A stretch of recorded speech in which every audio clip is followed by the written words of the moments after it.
kobolds. Kobolds? Heard you had an interesting run-in with a kobold guy. I also had a run-in with a kobold guy. So we're located here in Eugene, Oregon. Yeah. And go Ducks. Go Ducks. Go Kobolds. Go Kobolds. Because we had two different run-ins with two distinct kobold guys. Mine was... So I work on games. I'm a game guy. Mm-hmm. And I go to game dev meetups. Yeah. And sometimes you have really great conversations. You're talking about like old technology. I was talking to one guy about Duke Nukem because he worked on the Sega Saturn port of Duke Nukem. That was really interesting. Yeah, that's cool. Right. But I got cornered by the kobold guy who wouldn't let me leave. He sat down right next to me so I couldn't talk to anyone else. And then he's like, all right, I'm going to tell you about my 12 game arc, like with fucking Shenmue. About Shenmue, is that the thing that happens every year about communism in China being bad? No, that's Shenyun. It's different. Wow. There's just a whole bunch of worlds out there. No, Shenmue's about looking for a sailor for 12 hours. Oh. Fuku-san, do you know any sailors? Sailors? Saijo-san, do you know any places where sailors like to hang out around here? You say sailors, but you don't mean just any sailor, do you? Right. Yeah? What? Are those people sailors? Are you guys sailors? Could be.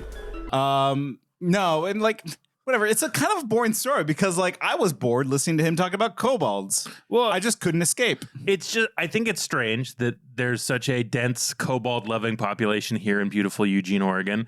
The kobold guy we ran into at the store was much weirder. He was helping us check out because I don't like using those auto checkouts. It feels like reductive and wrong to use a machine when we could be paying a human person to do it. But I'm kind of a good guy.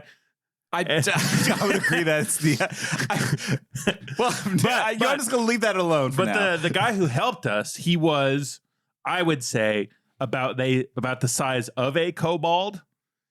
Okay. What's a kobold? Like, well, after talking to this guy, I still don't quite know exactly. That's the thing. In some fantasy stories, they're little dogs. In other fantasy stories, they're little lizards. I thought they were like big dogs. Like humanoid dogs. That's t-shirts. Damn. Doesn't matter. Anyway, this guy, he looked like a lizard kobold. And just out of nowhere, as we're like buying half and half, he goes, kobolds aren't usually violent, but when they're pushed, they'll get violent. I was like, oh yeah. And he's like, yeah, a lot of people, kobolds are very misunderstood. And this came out of nowhere. I wasn't wearing any fantasy clothing. I wasn't doing anything to show other people that I'm into fantasy things other than being 6'6" or 6'7" and overweight. I always think I'm 6'6" because I hunch. Okay. Humble brag. Yeah. I bet you that he just knew that you had a waxed asshole. Welcome to hate speech. Let's have a chat about hate.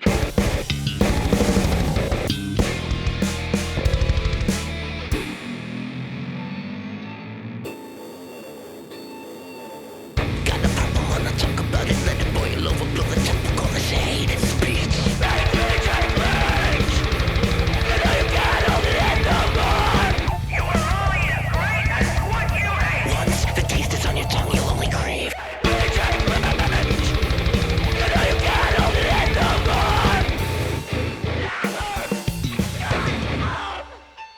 That's right. Welcome to Hate Speech. We haven't said our names in a while. I was just about to fucking do that. I was going to do the whole thing. My name's Nate. Welcome to Hate Speech, a podcast about hating things. That's Tyler. I'm Tyler. That is Nate. And joining us today on Hate Speech is the one, the only Fore. Fore, welcome to Hate Speech. Do you know any kobold guys or kobold people? Are you a kobold person? Well, one, they're not real, but I think you like the archetype of a kobold. Yes. Oh. What would you say kobolds are a Jungian archetype? This is fascinating. A whole tribe of people who prefer to interact as furry animals rather than human beings. I think I'm having Hunter Thompson's flashbacks. This is weirding me out. It's not that weird. It's instinctual. Many Native American tribes wore entire bear skins, including the head, when they performed their war dances. They thought it made them brave. I'm not getting the brave thing. Think of stuffed animals as a Jungian archetype. What's the one quality they possess that a man like Bob Pitt might want? A full head of hair? They're lovable. Okay, first off, Tyler, explain yourself. Why are you talking about Jungian archetypes? So I don't know anything about furries. You're here to tell us about some furries. I'm a little skeptical about whether or not I can hate an entire group of people based on, just the word furry. Well, that's the great thing about hero? This is the great thing about furries is that you can be racist as long as it's against an animal and not another human. Nate, did you hear that? I did. Yeah. We can be racist. Finally. Finally, I'm free. Wow, I have so many things to say. Yeah, we've got so many slurs in the furry community. Such as? So I don't know anything about furries. I'll just give you a brief history of my history with furries, okay? Yeah. So when I was in middle school, being, how old am I, 38-year-old guy? When I was in middle school, there were two paths a tall nerd could take. My friend Jimbo, his cousin Lauren. Lauren was a guy who loved to draw anime-type animals fucking. And he was a nice guy, probably weird. I don't have a lot of memories of him. I can't ask why. There was that friend group. My other friend, Bjorn was a juggalo. So I had the path before me. Anime-loving furry guy or juggalo. And friends, I chose juggalo. You chose juggalo? I chose juggalo.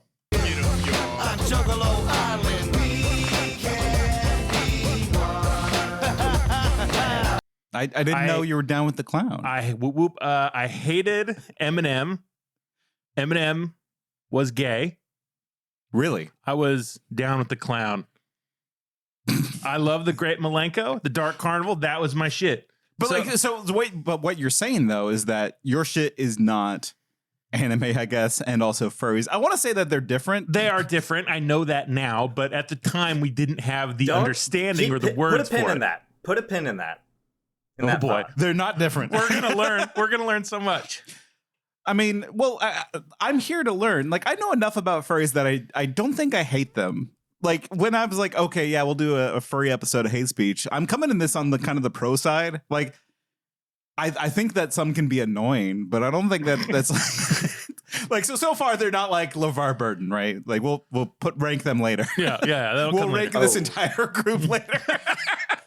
Okay, well, that leads perfectly into what I wanted to start this discussion with, because have either of you ever heard of a history nerd called Dan Carlin? It's history.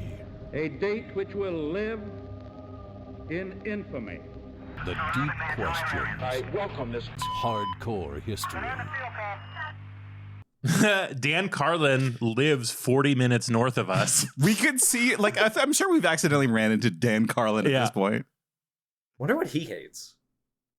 By the sounds of it, any sort of left politics? No, he wants to be on both sides. He wants to be a Martian. That's his true aim. That's true. No, I remember, like, because I listened to Dan Carlin. He's actually not bad as far as like history goes for the most part. But modern stuff, ooh man. Yeah, no, like I would listen to his like modern politics show for a little bit. And he's like talking about how he went to the White House to meet the big beautiful generals, and like that's when I clocked out.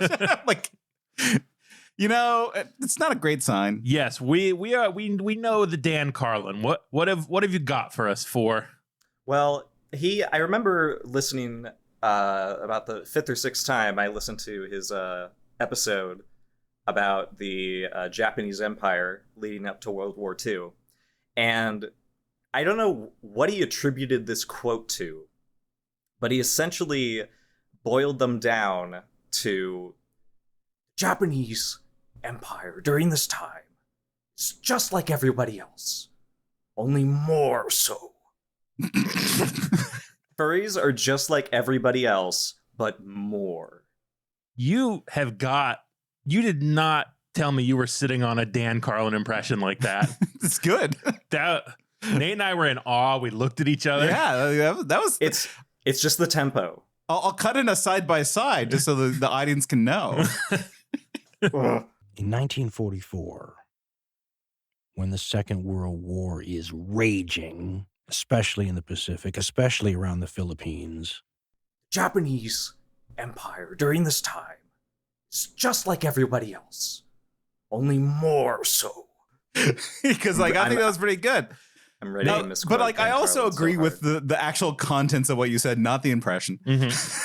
Well, I related to both. Yeah, like I think that's kind of my impression of furries. Like, you know, because like, hey, the human animals also, man. We're all technically furries, I think. I'm furrier than you are. But furries in like the sense like, you know, we are playing as the human animal. Jesus. You like that? Put a pin in that too. You like that? Jesus Christ, what the fuck? What is that drink you got, by the way? We got to punish ourselves. Yeah. So for that stupid thing I just said, here's my punishment. Tyler, are you familiar with the Master Cleanse? Yeah, I'm aware. Okay. I bought myself a Master Cleanse drink. It's called Wonder Lemon. Jesus. I bought it from a guy who was fixing a crayon with Scotch tape. This is a true story.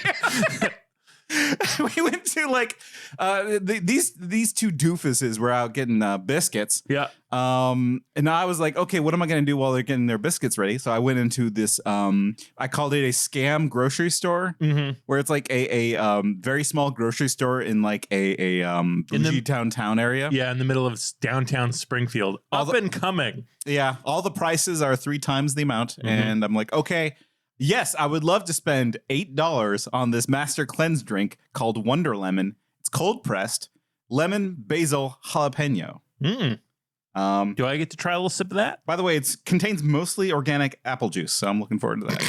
Sweet. So it's also like a bad Master Cleanse too. Like, while Nate's getting that ready, tell us what you picked and why. Well, I hate furries. And like many things in life, we hate what we are. Oh boy. Some self-loathing. Go on. Oh, yeah. Oh. Sorry. Nate will just be hooting. Woo.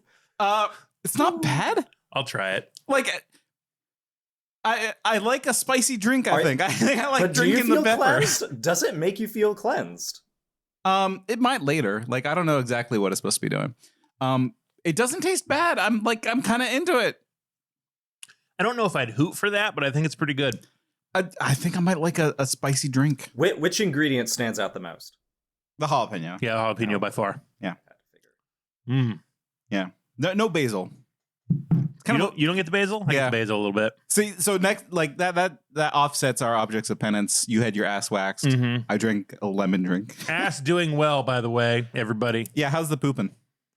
Honestly, I feel dirtier because I didn't know the hair was like alerting me to things that like my movements, like I walk different having a shaved ass, like I could feel it. Like I didn't know I was feeling something and now I feel nothing. And it's like a sensory hair. Yeah. Well, it's like whiskers on a cat. Yes. It's my whiskers. Now, Fore, tell us some whisker stuff. You don't have to talk about whiskers, but tell us why you hate furries. Tell us about being a furry. Tell us everything. Oh boy. Well, we live in the grand era of 2024, and growing up in the 2010s and the 2000s it felt like the internet was a much harsher place. We didn't have safe spaces or any of the constant train of apologists. We had just memes about furries yiffing in hell. And all of that, by the way, do you need a terminology? No, I learned yiff from watching CSI. It started as a scritch. Then everyone got in a fur pile, and pretty soon we were all yiffing.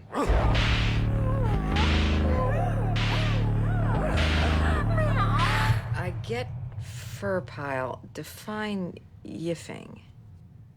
In a fur pile, when all the animals start rubbing and wiggling, some of them start to do things.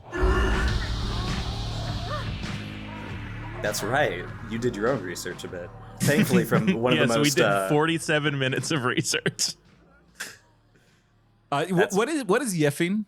Yiffing. All right. That happens in a fur pile, right? Stop, shut up. That's actually harder to do in a fur pile than you might think. Oh boy. Yiffing is sex. Ooh. I've had that. Yeah. One, please.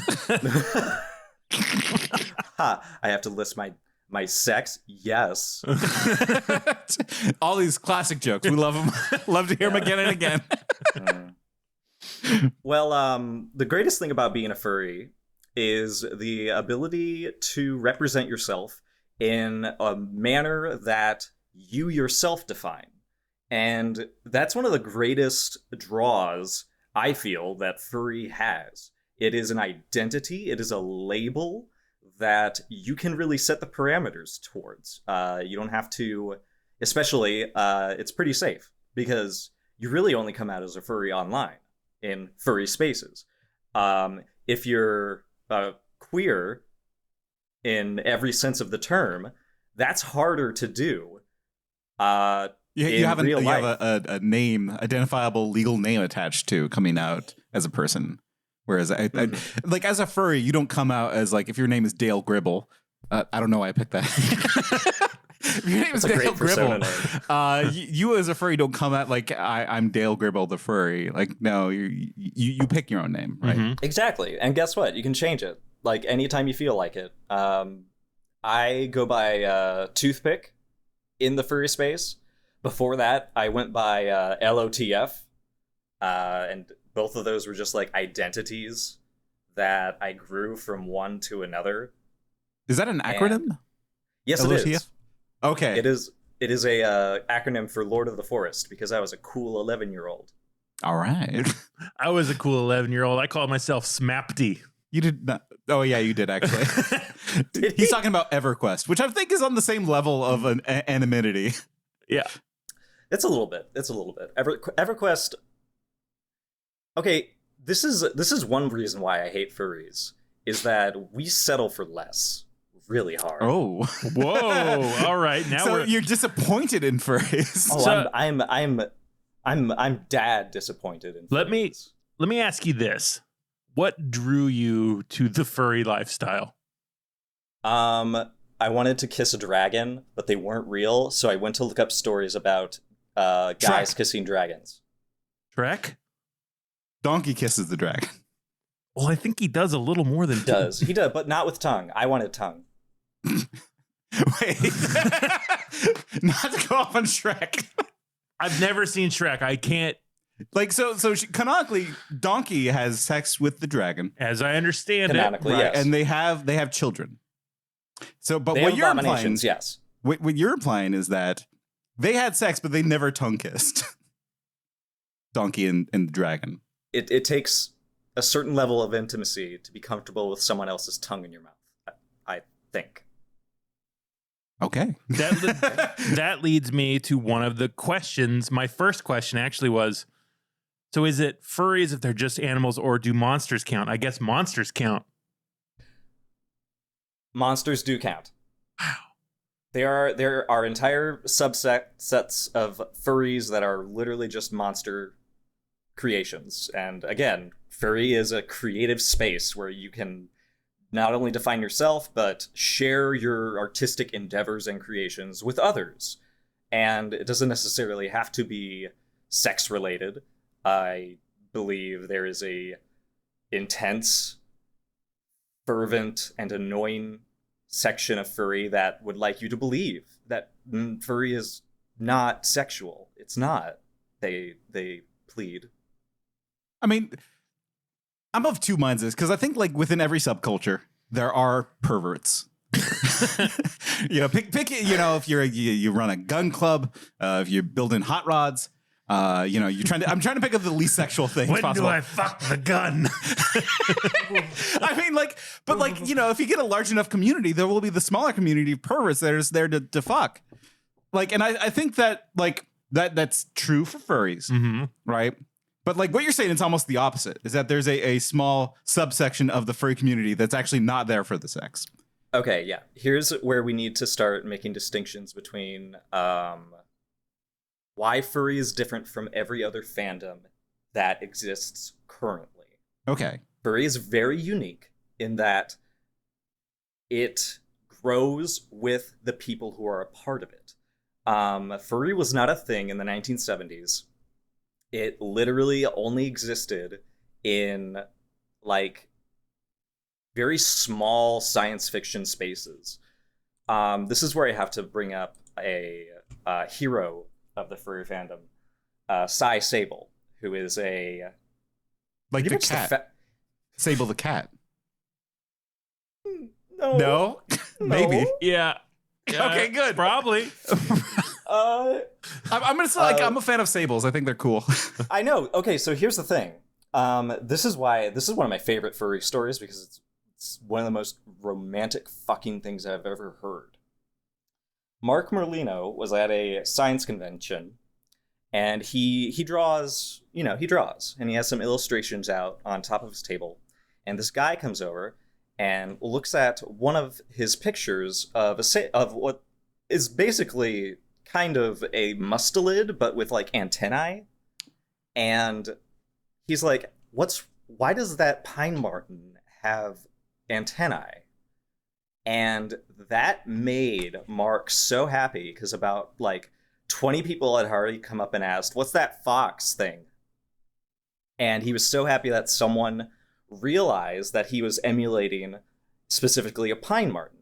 And this was his to-be husband, Rob, who asked this, and then they just nerded out about pine martens and then just kept meeting up and like falling in love. It's just one of this tightly compacted nerdy story about the founding father of furry eventually like connecting with someone who also really loved animals and seeing animals being drawn and represented in this anthropomorphic nature.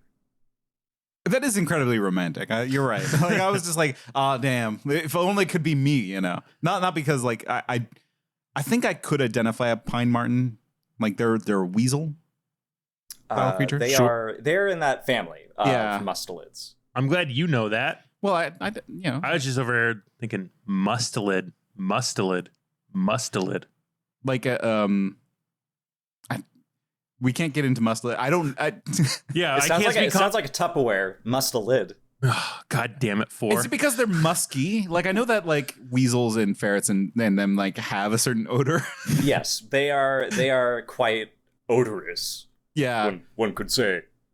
But like no, they going back to the original, very romantic, cool story. Yes. Like so that thing Merlino, was Mark Merlino, founding father. He developed basically this concept of furry in these science fiction conventions where it was just like he was so nerdy that even the videotapes of anime that he had like gotten from Japan were like too nerdy for the science fiction people. And so he had to like make his own convention in order to like gather together all these people who had the same interests but nowhere to like go to them because they were too weird. They were the weird kids in the science fiction space. And so what you're telling me is that anime and furries are tightly coupled. They're just right next to each other. As a closet anime fan, you should love this, Nate. The furries would say knotted. Knotted. Oh, like intertwined. Oh. Yes. Yeah. Like two banana slugs going at it. Yeah. That's better. That's better because they eventually like separate the banana slugs. Okay, cool. just like anime and furry. Eventually, the regular people discovered anime, and they were like, "Ew, we like this thing, but we don't like those weird animal people. They need to get out. We own this." And to clarify something, Tyler, I'm not a closet anime fan. I'm a healthy anime fan. I watch things that are good and don't watch things that are bad. This motherfucker. Like, I'm not gonna go off and watch fucking Chobits or whatever. This motherfucker came into my living room. He's like, Tyler, I need to tell you something. I want to share with you something that I think is one of the finest pieces of media I've ever watched. And when Nate says something like that to me, I'm like, okay, I'm listening. Yeah. He puts on the first episode. I enjoyed it. And he's like, all right, just 145 episodes left to go.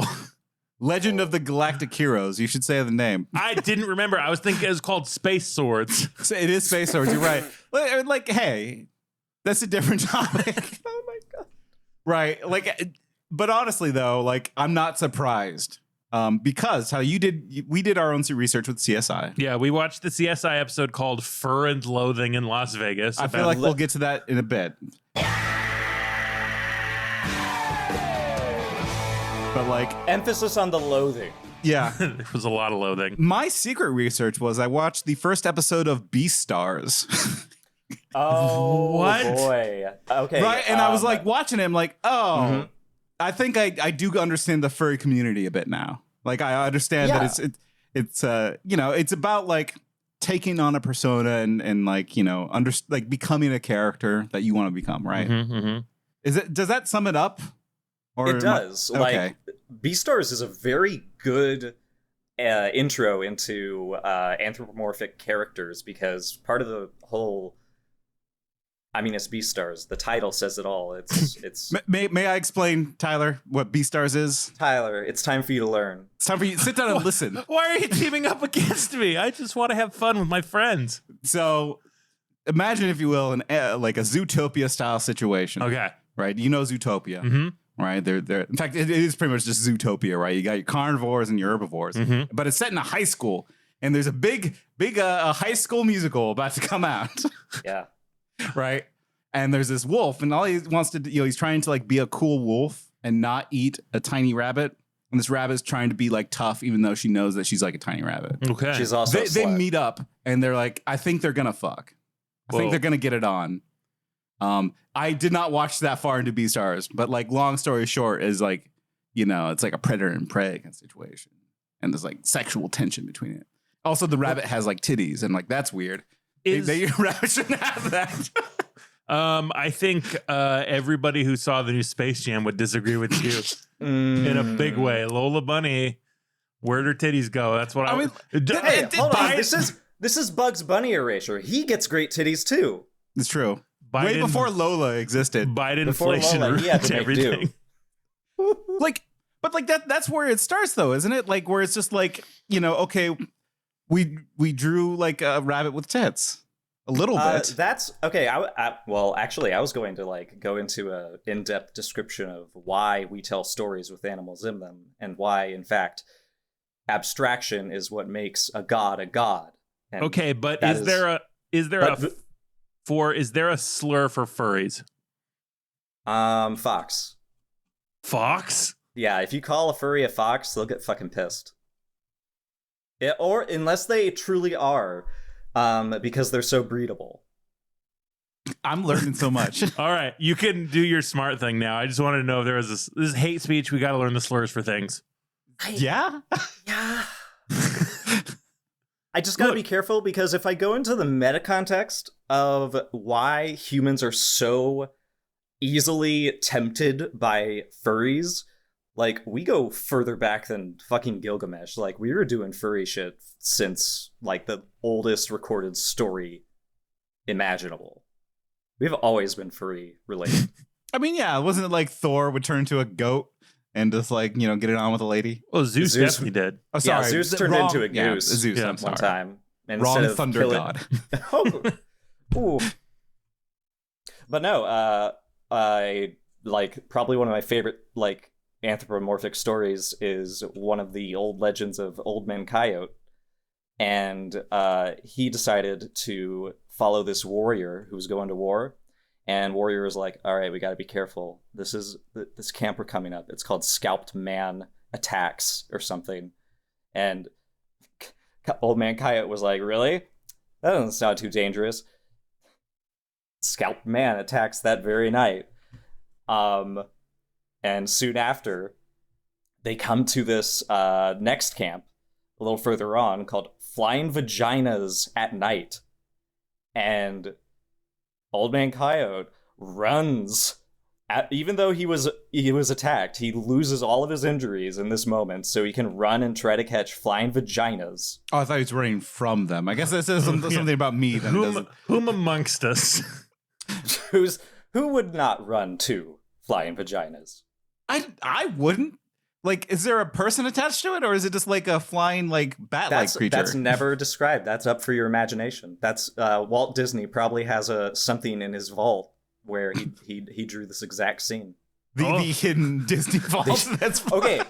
No, like Don Bluth and a ton of other animators. So like there's a like a conspiracy theory that they have so much porn hidden in their collective desks. Is that the one where you showed me the chicken Elvis with the fat titties farm? Yes. Oh, okay. my God. It's called Rocket-Doodle. That's right. Get the name right. Look, I'm still over here thinking, oh man, Coyote never seen nothing this crazy. He's working his old general store. Never should have gone off to war, old General Coyote. This man's that's a flying pussy. I'm gonna catch it. I'm General Coyote, and I'm horny. It went from like Jode Kressbeckler to Dr. Steve Brule. Well, we got plenty to jaw on. Everyone's hollering about what's called gay marriage after them gays marched them rainbows in Washington. But no way, Jose. My spin this stuff out. It tastes like fruit. Okay. I've learned a lot. I've thrown a lot of information at you. Like we now understand why furries label each other, or label themselves. I think I get that, right? Like I understand why, like, you know, you don't want to be yourself at a moment and instead you want to be something else for a while. Like I think that's universal, right? Like me and Tyler, we're actors. When we get into the role, we become the role. Yeah. It's theater. Right. Well, I mean, like, no, like escapism is like is a universal human experience. We all do it. Yeah. Whether it is like, you know, I'm going to, you know, immerse myself in World of Warcraft or whatever, or I'm going to immerse myself in the world of building a hot rod car and I'm going to pretend I'm a cool guy. Or you're going to immerse yourself in a world of warcraft because your old man Coyote, you went out with the scalped man to war. Right. And like what I'm saying is like the experiences of furries wanting to be something else seems universal to me. It's just that in Furry's case, it seems like hyper specific and hyper like organized as well, right? Where like, you know, like there's a certain level of organization to becoming a furry that seems like a lot. Yeah, it lends itself very well to social media because you get to share your feelings so much more openly than anywhere else. But like like going to conferences that are specifically furry oriented is another like rite of passage. Allow me to enlighten you as to the procedure for much of the furry fandom. I'm a big fan of procedures. Yeah, Nate loves rules. Give me rules and procedures, please. Processes, he loves them. That's right. Excellent. Number 1, be prepared to travel and then go to the state and city where your other online friends are going to be meeting. God, it sounds expensive. Like I've only been to 2 conventions in my life, and one of them was furry. Right. I mean, like you gotta have money for the suit. Yeah. Like how much is a suit? Oh my God. Like what's the range? So unfortunately we have to move away from conventions and move to fursuiting. Yeah. A lot of folks spend between $200 to $5,000 on acrylic fursuits. I could do 200. Yeah, and they're custom made. So depending on the fursuiter who makes the fursuits, you could get a very cheap and customized one that has like your character's head and colors. Okay. I just think of Japanese sword makers.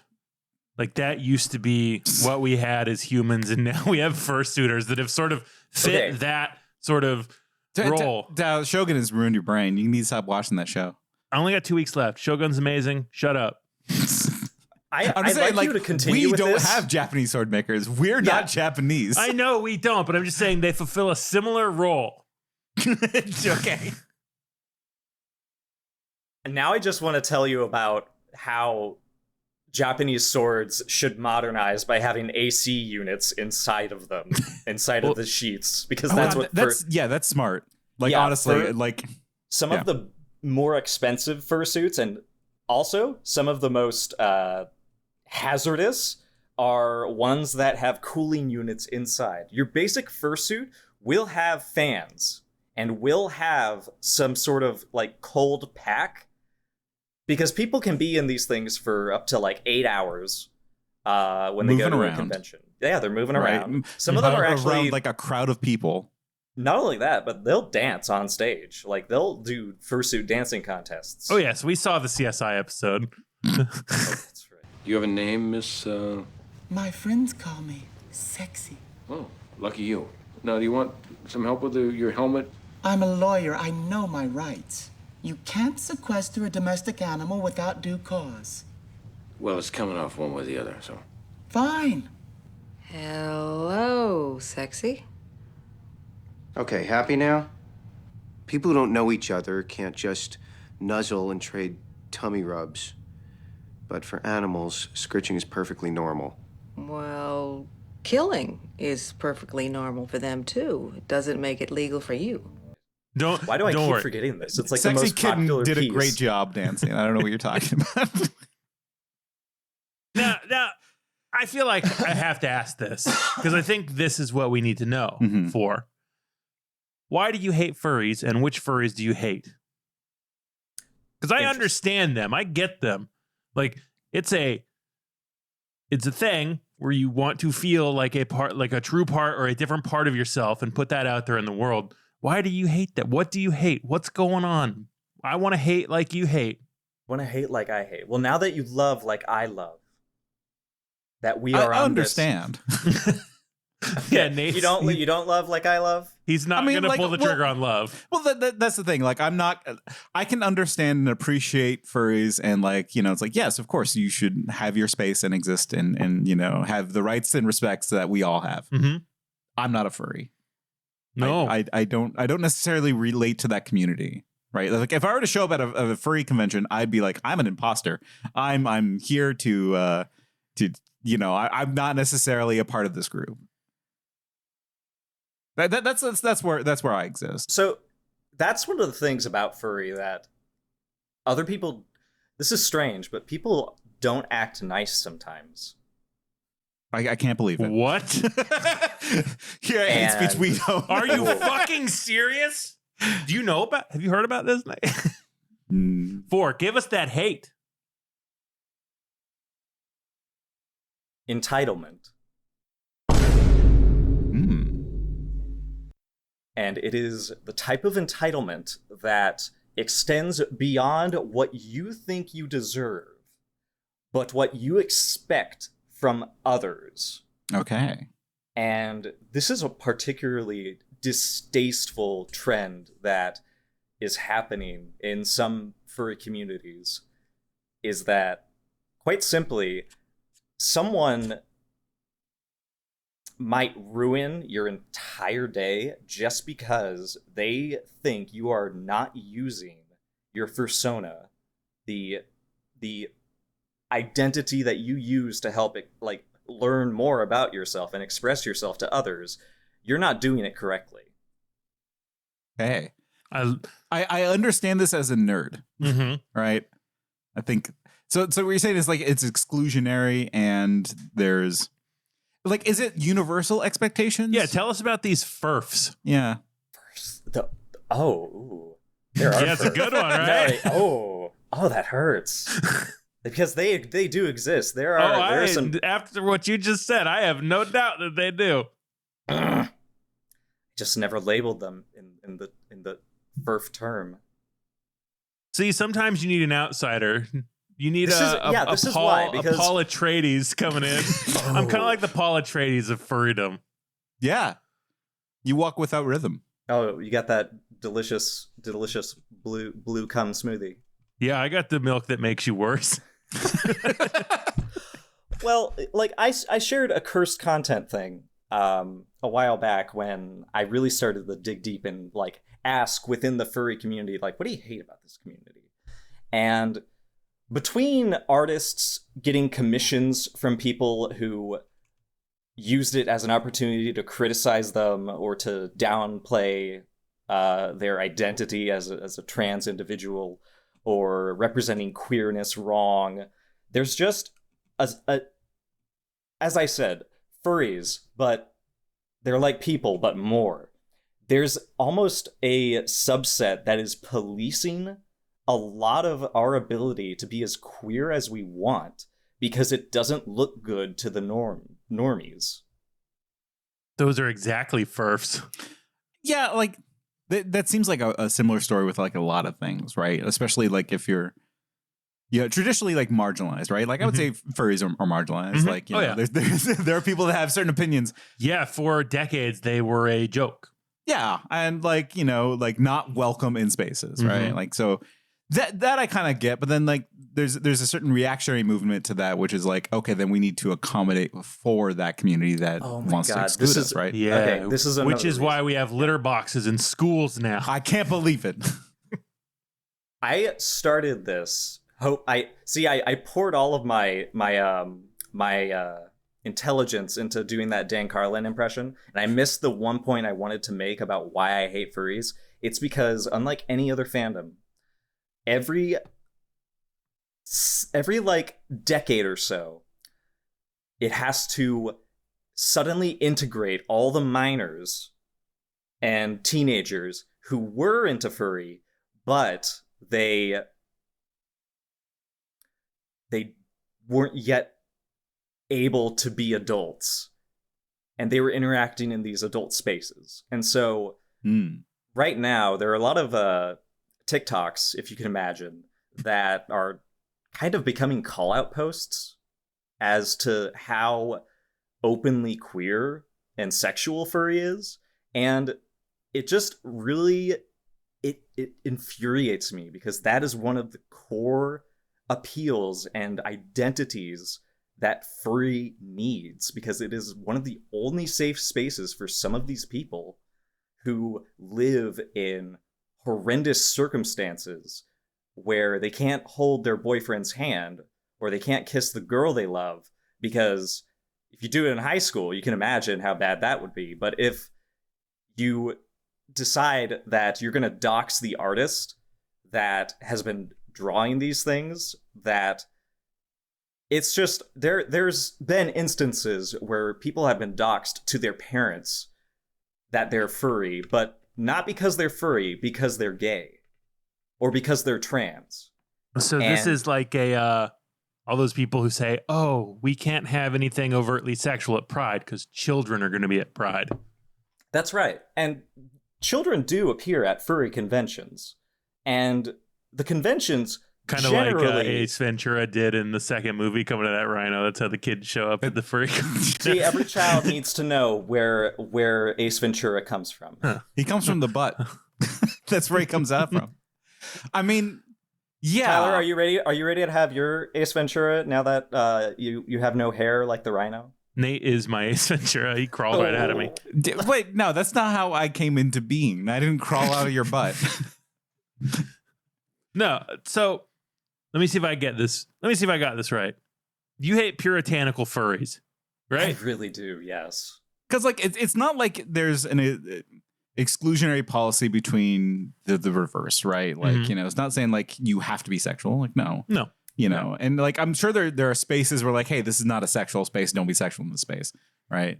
Like I think that as long as there are rules made by adults that are kind of like that has clearly delineated boundaries and people aren't encountering material that they don't want to encounter, right? Then that's fine. And it sounds like that there are some overzealous. They're sanitizing. So they're sanitizing spaces they're not in for their perceived idea of the whole, like the greater whole. Right, because there might be a greater whole in that other section. And they don't want them to know about what goes in that hole.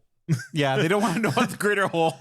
And you can get that podcast sponsor baddragon.com. No, we should actually. I was not going to bring up Bad Dragon, but it's fine. Here we are. Here I am. What's a bad dragon? It's a dog dildo, dragon dildo. Basically, any kind of animal or monster, they got a thing to stick in your human hole. Mothman? They probably have a Mothman plop right in there. No, Mothman probably has a vagina toy. Flying vaginas. We're back. Wow. I remember that.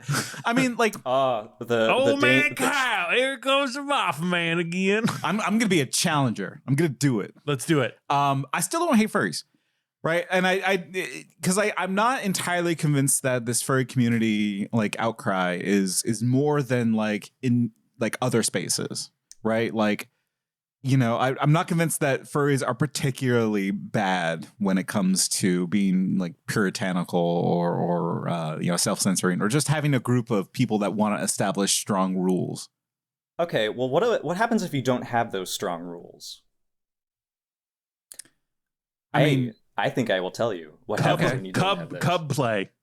Tyler's learning words. Worse than cub play. Oh. So in 2000, okay, like you gotta hit us. What's worse than cub? I think people can infer what cub play means. Yeah, we're not gonna explain that one. Cub play. I don't think I should. Is that like okay? Is it like cheese pizza, or is it just someone who's new to freedom? Because my cursory research, I couldn't tell the difference, and I did not look at the images. Yeah, I feel like if you Google that too much, you get put on a list. Not the spectrum of hate, but a different list. Spectrum of culpability. Yeah, like spectrum of FBI list to watch for. Another reason why there is also another reason I hate furries is that there's a lot of artists out there that don't see anything wrong with drawing children if they are animals in these situations. Right, like it's so that's that I think that's another reason. hate. That's a good reason to hate furries, though. Like it's not like the community's accepting it, right? Like the community's and this not is like the sad thing is cool. that this is why I said every like decade or so we get a new swath of artists and writers and creators, and then the next decade passes and you learn about all the child porn that they created when they were literally a minor. So they go too far. They go too far, and then they have to apologize, but then they begin to like lose the support system that helps make furry really free. Because if we don't have Patreon, if we don't have any place that lets us post the sexual content that comes to us naturally and what keeps us from being, you know, corporatized, it's just a matter of I'm so pissed that these artists who draw cub and who also do very unsavory things. I can imagine. I love the movie 12 Monkeys, but then I think of the man-child kiss in Tideland, and it's like, ooh, Terry Gilliam. No, like, yeah, honestly, yeah, right? Like, I feel like it... we have a non-furry analogy with Tideland, actually. Yeah, right? Where, that's like, why I picked that. Wow. Where, so Tideland is a Terry Gilliam movie, right? Terry Gilliam is like a you know, artistic director. Yeah. Like, you know, he's like nothing's off the table kind of a guy, Mm-hmm. right? And we learned this with Tideland, where there's like a little girl. When you said that, I immediately thought of Serbian film. I mean, yeah, it's similar, right? That like, too, you know, yeah. That's just violence instead of the other thing. This movie features a little girl who ends up like an actual little girl. Like the actress is a little girl. I believe tongue kissing an adult man who's playing a character that is developmentally delayed. It's that's why on the spectrum of hate, actually, child actors is technically still at the right above Hitler. Yeah, it's because so like there's always this opportunity in art, which, you know, freedom is art, right? Like this is an expression of you know, who you are as a person, right? An abstraction of yourself. Exactly, right? And there's this tendency in art to see like, okay, how far can we take it? And how far does, you know, human expression go? And like, and then it goes to some dark places, right? Like it goes to some things that are illegal for good reasons, right? Is it unique to the furry community? I think it's more pronounced. Well, I agree with your beginning kind of thesis of like, hey, you know, it's people but more. Like I'm like, yeah, that kind of fits actually. And where it's like it's like eccentric dance, but like in furry costumes. Yeah, and it's not. I don't think it's fair to paint an entire community as like Every community's got this. Yeah, I know every community's got this, but my point was going to be, and maybe this is a reactionary point because I haven't fully thought this through. It just, when I thought it made me think, ew, I don't like having that thought, where having the furry identity gives the furry pedophile the permission to say, well, that's an animal. That's not a human. That's an animal, which I don't like that at all. But I mean, like you said, every single community has that. It's like other people draw Marvel characters as children fucking. Sure. I'm sure someone's made Baby Watchmen fucking. Yeah. I'm always on the border of at what point is this just going to reel back into the homophobia of like 2008? Yeah. Yeah. Like it's not specifically enabling that sort of thing. Right? No, and it is the people calling for less sex in like public furry spaces. Man, that's a tough one that it's just like, no. Well, like you just, like you have the room, like there's that room back there. Don't go back there. But like there are things happening in that room. Instead, here's the like accessible room. You're not going to see anything you don't want to see in this room. It's also policing queer spaces. And I would say that furry is queer adjacent spaces. Queer accepting spaces, right? Queer accepting. It's because like you don't necessarily have to be queer to be a furry. I think absolutely not. And so like, yeah, but it is a traditionally like queer accepting space, and like that should also be true, right? Definitely, yeah. You should be fully open to be queer in a furry community. But it's always like I don't necessarily like if I'm going to a furry convention and I don't want to see Yiffing. Like that's something that I'm not interested in, but I'm here for other reasons. I should be allowed in, right? Yeah. Like I should be able to exist, but it's like I can't say that room over there can't exist. Right. The sex room. I can't be going in here and saying like we can't, like I just need to have a filter so I can self-filter away from the sex room. And can you guys put like a little like a sheet over the fur pile, please? Yeah. Like, you don't have to hide that it's a sex room, but just like, let me know so I don't wander into the sex room. I think that's fair. Warning, beyond this corner. Fur pile. But yeah, you can't go like, listen, you can go behind that curtain. You got to know what's there. It shares the same problem that the no can't get pride stuff kind of shares, in that there's this understanding that some people have, I think erroneously, that the body itself is a perversion. Like seeing the body or someone like wearing leather is a perversion sexual act, and that could inspire something. So I think it comes from a place of like reactionary fear to say, for example, no kink at pride, or like no kink in the furry world. Well, like kink can, like I'm speaking as a straight guy. I've never had sex with a man. You gotta try it, dude. I don't even like looking at my own penis. It's a joke. I love looking at my penis. About it. I love looking at my penis. Okay, there you go. Listener, he simply can't get enough of looking at his own penis. Can I actually ask something like about penises? Sure. Okay, because we've already talked about Tyler's asshole. I feel like the other end is being neglected. Do you guys? Isn't it kind of fucked up that doctors can just like take off your foreskin? That's a different episode of the show. I know, but this is my one opportunity to ask the hard questions. I'm okay with it. I mean, like, it's one of those things. Like, it's the parents. Like, I feel like I'm not missing out. Look, as a well cut man. Look, as someone who was massacred by a physician. Wow.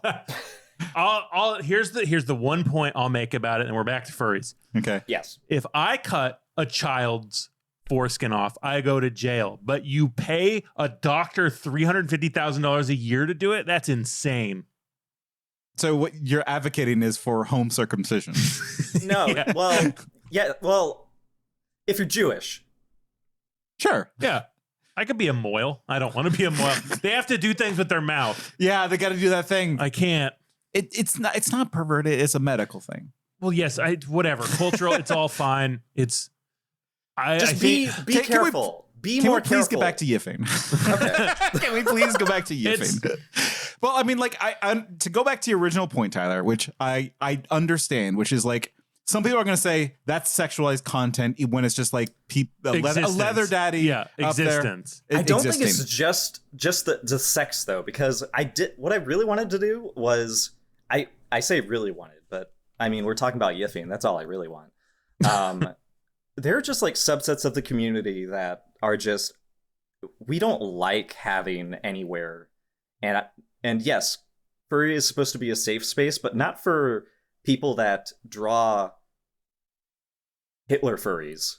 I mean, yeah, like it's okay to be exclusionary to a certain. It's good to be exclusionary, but at some point, you do got to police your own community. It's when people outside of that community start to come in and take over the loudspeaker over what is and what is not acceptable.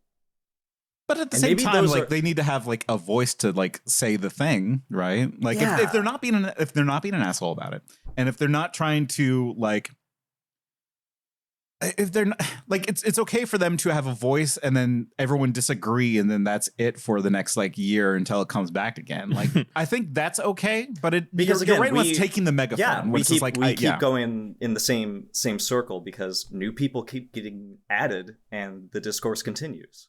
Right. I don't think it's going to stop, right? Like I don't think it is either. Every so often, you just got to have a check-in with the community. Like, hey, we still hate Hitler, right, guys? Yeah, we hate him. All right, good. So, for what got you out of this community? What was the inciting incident? I mean, you may still be in it. You may still be within the community, but you have a hate for it. I have a hate for it, and it is. I think part of it is that they made this amazing CSI episode that I think really demonstrated the surface layer of furry and how people perceive us. Yeah, the furry was made out like even at the end of the episode, they're like, "Man, I thought this guy was just a pervert murderer because he was wearing a cat suit. Turns out he's just a normal guy." Yeah, turns out that there's a human under that suit. Yeah, and I feel as though when we want things to be normal, that just infuriates me for some reason. I just do not like the idea of not using hate and our burgeoning need to express ourselves. It just sort of like defeats the purpose of like being inside the furry fandom. Because if you're not going to the conventions, if you're not regularly uploading stuff onto like Fur Affinity, you really become, insular, I guess. I don't like an insular fisher. Oh, perfect metaphor. Coyote. So old man coyote? His actual coyotes. Oh, so darn. Like, yeah. Unfortunately, thought we were gonna get more sky vaginas. Man, it's. I'm more into the ground vaginas these days. I mean, yeah, you gotta dig them out like once they're ripe and fresh before they fly away. Yeah, going to town on the Jumanji hole. Oh my god! Can I? Okay, have I done a personal experience yet? I just realized why I had shoved this to the back of my mind, but now that I'm here, can I please tell you about a conversation I had? Okay, I met this furry, and he was sort of at first very like nervous and hesitant about like admitting that they liked animal media. Can you imagine liking, the Lion King? And then I only like the live action one. Oh, well, guess what? This person didn't. They did not like the live action one because those animals didn't have balls and vaginas. And that's not realistic. I want the butthole cut of cats. I agree. Give me the butthole cut. Give me the Lion King edit. Nate, we got the live butthole cut last episode. I mean, like you didn't. I did. I didn't look in the hole. Did you want to? No, not really. Dang. What if One somebody? day I'll What if he commissioned? We're hearing a story. Damn it, Tyler.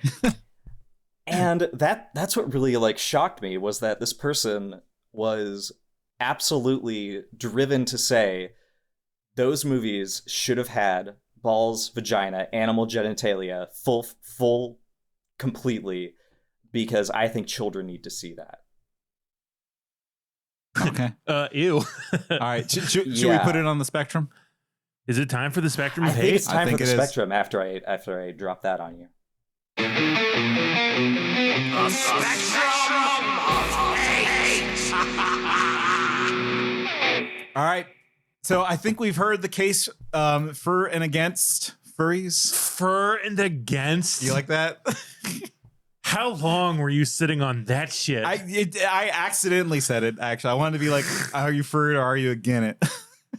Because after hearing all of this, I'm still not convinced that it's worse than Mr. Beast. I think it's around the Mr. Beast area, which is third on our list. Right? Okay.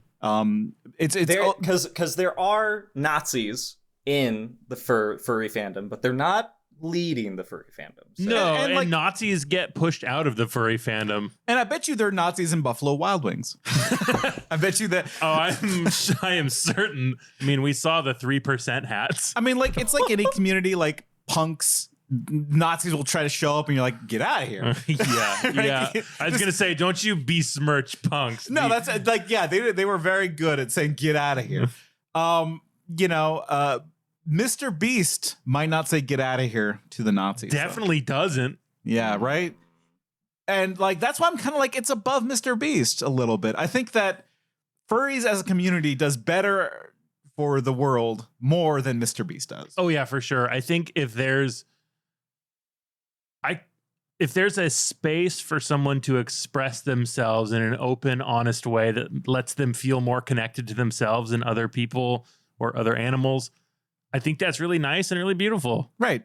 Despite the problems. despite the annoying furry that sometimes pops up that wants to ask how much is wolf cum on Amazon, you can still appreciate the good parts. Do we know how much wolf cum is on Amazon? You can't. That's I'm not an putting eBay that thing. on my I've already taxed out my FBI tickets. I'll so. look. Yeah, you only get so many of those Let me before see they come here. for I'll you. fire up my Amazon. All right. So but I have a direct question for you because like I don't know if it's better than ass waxing as someone who has not gotten his ass waxed. Disposable canine artificial insemination kits, $771. Expensive. Stretched by the Man Wolf by Alison Crowley. Stretched wide by the Man Wolf. All right, I'm putting it above ass waxing. That's convinced me that Bear his baby, and it's BAR. All right, I've made the call based off of those names alone. That furries are our new number 2, right below LeVar Burton. It's better than ass waxing. Tyler, would you agree that's better than ass waxing? I've been hurt more personally by ass waxing than by furries, but yeah, I can agree with that because, I mean, we need more freaks out in the world. It's not for me. It's not for me. If I were to say anything about furries, I'd be the type of person Fore hates, and that I'm some weirdo coming in demanding how their space be. And I don't. You wouldn't be demanding. You would just be there as like it's a voyeur. I'd be sitting in the back being like, wow. Here's the thing. We have gone to conventions where there are furries, right? Like, we go to Dragon Con. Yeah. We, go down to Artist meet a kobold Alley. every now and then in the wild. Right, exactly. You run into a kobold every now and then. I think monsters are hotter than animals. Yeah? Yeah. I agree. Well, I think that we do need to like end this with our fursonas. Like, I think it's time we figure that out. So, Fore, we don't know what fursona you have. Tell us about your fursona. Okay, I have 2. Okay. My early fursona, it was a quoll, which is a mustelid with spots. And my second one is a turkey vulture. Okay. Yeah. And that is my more current one because I see turkey vultures all the time. When Do you have a fursuit? I have Let me show you. Oh boy. Oh, we're about to There see. it goes. That gives us time to think of our persona. I know mine. Oh, wow. All right. Oh, okay. Yeah, that looks good. Listener, it looks Yeah, like one of the that's- Tengu warriors from the Power Rangers movie. That, What? That's a compliment. The Tengu warriors fucking rocked. Yeah, I was saying, yeah. That's so cool. Yo. The eyes rock. Thank you. They follow you wherever you go. Did you make that yourself? No, I bought this online and then I painted it with a special, like, shiny polish. Okay, so you altered it yourself. That counts. Yeah, that's what you get with fursuits. People just alter it for, shits and giggles. I know you guys, when you were doing Animorphine time, you had yourselves turn into a bear and a horse. Does that still fit? So I was going to say, mine's a bear. Easy. Yeah. It's to thine own self be true, baby. And that's who I am. Because you just like lounging about and eating honey? Yeah. Sometimes I want to sit on my ass and eat berries. And sometimes I want to rip people apart. Sometimes I want to eat some hair and make a butt plug. Doesn't matter. Cool. I'm going to... I picked horse because I just, the artist was drawing and Tyler was like, Nate, pick an animal. And I thought it'd be funny to turn into a horse. I don't think it's horse. I think that it's probably closer to like a nutria. I want like a trash thing. I want nutria? I want to just like live in that trash. I want to live in the sewers. You're like the guy from CSI who was you the want to raccoon. like exist in a miasma? Yeah, I kind of just like, because the thing is that nutrias love to live in trash. To them, it's like a palace, and there's so much trash everywhere. You do live like a swamp being. And I love it. You really appreciate the detritus in life also. That's true, and so... A nutria? Yeah. Like, because like they also, like everyone fucking hates nutrias. I'm just like, yeah, fucking hate me, dog. Step on me. Jesus Christ, a nutria. Yeah, I love it. That They makes got those sense, messed up teeth. and it's disgusting. Yeah, I love it. Perfect. I mean, and on that note, like for the record, I don't hate furries. I think that they're cool. I'm glad they exist. I occasionally get cornered into talking about kobolds. That's okay. Look, that shit, not for me. It's for someone. And you know what? You're my brothers, my sisters, my siblings. What are you? Fine. Yeah, when the Civil War comes, furries will be on our side. Yeah. Much like the movie Civil War. I wonder if they're going to have furries in that movie. I feel like I could broker a truce between the furries and the juggalos. I think it's time. What kind of American are you? Get like the East Coast, West Coast rappers feud thing, but like with furries and juggalos. Oh, do not start. They're the California furries. Oh my god. Wait, are there like Bloods and Crips for furries? Yeah. Hell yeah. I can't believe we're just learning this now at the end. Those East Coast furries, like they think they own it. Jesus Christ. I'm going to look up juggalo furries later. Fore, tell the people where they can find you. Hi, it's me. My name is Fore, also known as Toothpick in the furry community. You can find Toothpick at Fur Affinity and also itch.io because I write queer furry stories sometimes. And I also write tabletop role-playing games. If you look up Fore or on the forefront on itch.io, you can find all of my role-playing games, including my Animorph hack for Blades in the Dark. So if you want to play Animorphs, I'm your guy. Hell yeah. Is it itch.io or scritch.io? What? Itch. You can follow us on X, the everything website, where you can blaze your own glory. You can email us at hatespeechp@gmail.com. You can follow us on Patreon at Hatreon, Hatereon. You can follow Nate at Baitnoy. You can follow me at Bear Nurse. Sorry, that was too loud. I'm sorry. I meant to fade it in. Oh, fuck. You play the theme. We're leaving. Yeah, okay. You fucked it up. Let's go. Okay, we're Hatreon, Patreon.